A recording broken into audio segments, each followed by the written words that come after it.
Jeris Johnson dropped his new album, Dragonborn. We also had Jeris Johnson on the podcast to chat about the record. It was a fantastic chat. Again, dove into the nitty gritty on the album. And I think Glory got very, very excited about the album after talking to Jeris. 100%. Listening to the record for the first time, it was a passive listen. It was just kind of on the sidebar while I was working. And I was like, this album is nerdy as fuck. And it sounds like he was having a great time writing it. And a great time just building whatever world this is. And I was like, okay, I'm curious. I'm not like stoked on the album, but I'm curious on what the fuck, what is he doing here? After talking to him, as Shane said, our incredible discussion. One of my favorite interviews, recent interviews, I'll say. Holy shit. I wasn't wrong. He had a shit ton of fun on this. He is a Skyrim fan, as most people who game on their computers are, but me specifically, I've played that game like start to finish, like actually fucking beating everything at least like 30 times, which is embarrassing to the wrong people. Yeah. Embarrassing to the wrong people, but to him it felt like a connection where it was like, oh shit, you geek out about Skyrim, I geek out about Skyrim, that's fucking awesome. And immediately before I even spoke to him about that, I saw Dragonborn, I saw the fucking dragon, I saw the posy on the front. I was like, oh, this is Skyrim. And I hoped he was going to own up to it instead of being like, yeah, I just thought it was cool. Yeah. But no, he got nerdy as shit in the interview. He has little figurines and shit that made me very happy. He won me over basically. Now listening through it a couple times after the interview with kind of seeing his excitement and how much fun he had creating the album and kind of his thought process while building it, it has made me love the album a million times more. Just listening to fucking Welcome to Valhalla is just so what? And then Eat, Drink, War is also one of the ones where I'm just like, you're just having fun. You are just having fun building this fucking world, and you get to do it for a living. This is your job. You're just fucking around, being nerdy, and actually putting it into music. And good for you, man. I wish I could fucking do that. That's fucking awesome. I love this album a lot. I think it's great. I really do. I really like Siren Song, and Finish Line's also incredible. The closer, I think it's a perfect closer. If you put it anywhere else, it would be incredibly out of place. It would be Pink Elephant, Drink to Drown. It's also called Finish Line. Yeah, it works out so perfectly. Yeah. I love this album a lot, and I love how nerdy and corny and fun it is. And it's great. I want more music like this. Just people just fucking nerding out about shit that they like, because then it becomes a lot more personal and it feels like I'm actually learning something about you instead of like it's more fun on the fun side of writing versus here's all the bad shit that has happened to me recently and I'm going to turn it into something good. Where this is just, I just want to have fun and make a fucking album about Skyrim.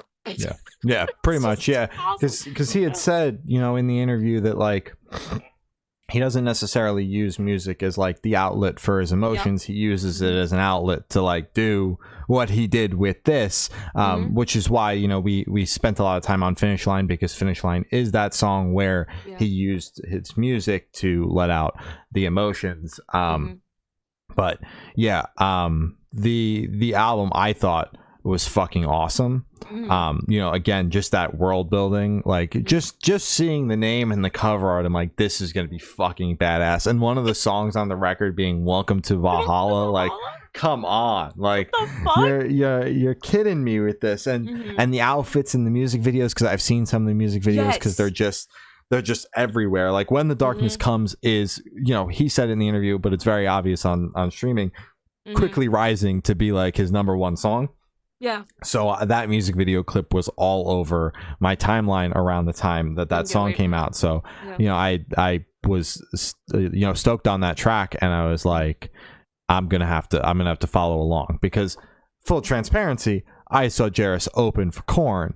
and I thought it was corny as shit and also not great, but had heard of Jeris basically since, you know, he started putting out music, because he made such a big splash, you know, with Damn blowing up the way it did, and then doing a bunch of those Reloaded things, mainly, you know, that Papa Roach one, Last Resort, which I think we talked about and just completely shat all over. So, you know, like, but I was kind of into the brand that he had with that last album, and I thought there were, I never checked out the record in full, but he played a good chunk of it on that Korn run. So I thought that there were a couple of good songs on there. So I was like, I'll be paying attention from a distance. And then, you know, when he put out When Darkness Comes, and you know, the song isn't on the record, but the one with Battling My Demons, I know it's like kind of a meme song because it's got the SpongeBob AI, but like that song, that got me paying attention to him all the way, because it is so it's so catchy. Like, you know, I know it doesn't fit anywhere on the record, but I wish it was on here, because I spent a good chunk of the beginning of the year listening to that song, and I spent a good chunk of the end of last year listening to the TikTok snippet on repeat, because I could not get enough of it. You sent that shit to me and you were like, dude, I know this is supposed to be like a joke, but this is fucking incredible. And I was like, wait a minute, why did he actually make a great song with this? It was insane. Yeah, so I was sat, you know, once these started to come out, and I'm glad that, you know, I gave him a second chance, because this is nothing. Well, it's obviously got, you know, as he says, like you know, made it like Jeris in a way, where it's like, you know, still doing the things that he was doing on the last record. He's still got, you know, the beats and the synths and the rapping and things like that, but it's a little bit more metal focused this time, which is obviously what I'm into, and why I was like, I'm gonna give this one a shot. But I'm glad that I did, because, you know, the first impression wasn't the best, but I'm glad that I ultimately gave it that second chance. So if you're like me, where you're like, I don't know about this guy after the first record, definitely give this one a shot, because it is a super solid record.